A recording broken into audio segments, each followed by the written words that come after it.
Bien, ya en el video anterior hablamos de la tabla periódica y mencionamos de manera breve cómo está organizada, pero ahora vamos a describir las propiedades periódicas de los elementos. Vamos a comenzar definiendo qué es la energía de ionización o potencial de ionización. Y esta se define así. Es la energía necesaria para desprender a un electrón de un átomo gaseoso que se encuentra en su estado basal de energía. Es decir, se refiere a esto. Si tenemos un átomo en su estado más mínimo de energía, eso es el estado basal, y hay un electrón moviéndose alrededor del núcleo, y queremos arrancar ese electrón del átomo, entonces le tenemos que suministrar energía a ese electrón para lograr desprenderlo. La cantidad de energía que le suministremos se llama energía de ionización. En la tabla periódica, el potencial de ionización o energía de ionización se comporta así. En una familia aumenta hacia arriba y en un periodo o renglón aumenta hacia la derecha. Llegamos a la electronegatividad. ¿Qué es la electronegatividad? Se puede definir de esta manera. Es la propiedad que tienen los átomos para atraer electrones y esto se analiza generalmente cuando forman un enlace covalente en una molécula diatómica. Y bueno, aquí podemos decir en forma general que los elementos no metálicos atraen con mayor fuerza los electrones, es decir, los no metales son más electronegativos, mientras que los elementos metálicos pierden electrones con mucha facilidad. En este sentido se dice que son electropositivos. En este ejemplo tenemos al ácido fluorhídrico. El hidrógeno es un no metal, el flúor es un no metal, pero entre estos dos elementos el más electronegativo es el flúor.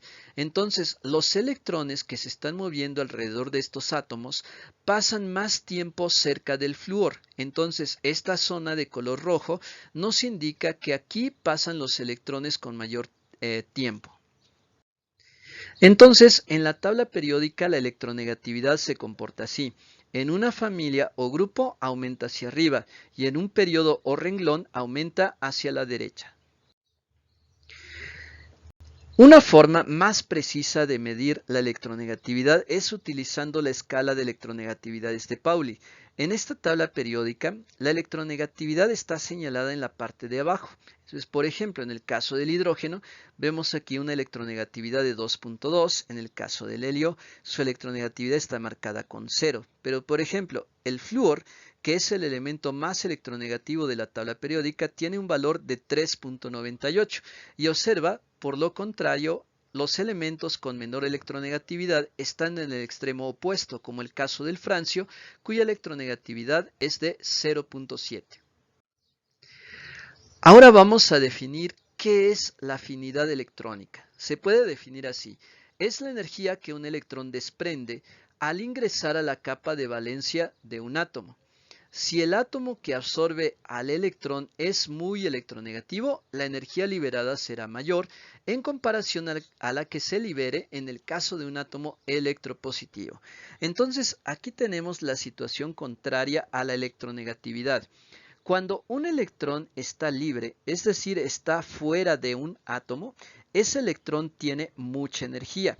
Pero si a ese electrón lo ingresamos a un nivel de energía, de una capa de valencia de un átomo, entonces se va a deshacer de la energía que tiene en exceso. Y esa energía que tiene en exceso y que está liberando se le llama afinidad electrónica. La afinidad electrónica se comporta así. En una familia aumenta hacia arriba y en un periodo aumenta hacia la derecha. Ahora llegamos al caso del radio atómico. El radio atómico nos da una idea de qué tan grande o tan pequeño es un átomo. Y el radio atómico lo podemos definir así. Es la mitad de la distancia entre los núcleos de dos átomos contiguos. Entonces, cuando tenemos dos átomos juntos entre sí, más o menos en la parte central vamos a encontrar a los núcleos. Entonces hay una distancia en línea recta entre el núcleo del primer átomo y el núcleo del segundo átomo. Entonces simplemente la mitad de esta distancia estaría representando al radio atómico.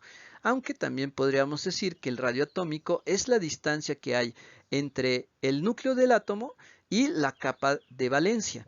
Eso nos da una idea de qué tan grande o tan pequeño es el átomo. Ahora, el radio atómico tiene tendencias diferentes de las demás propiedades que acabo de mencionar.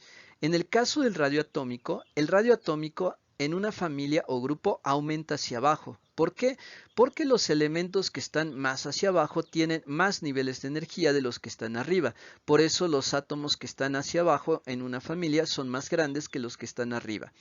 Y hablando de un periodo o un renglón, el radio atómico aumenta hacia la izquierda.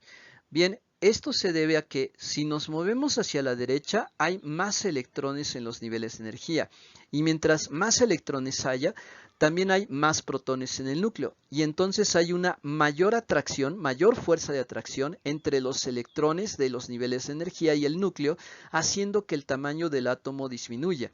Pero si hay menos electrones, menos protones, o sea, nos ubicamos hacia la izquierda, la fuerza de atracción es menor y entonces el átomo se expande.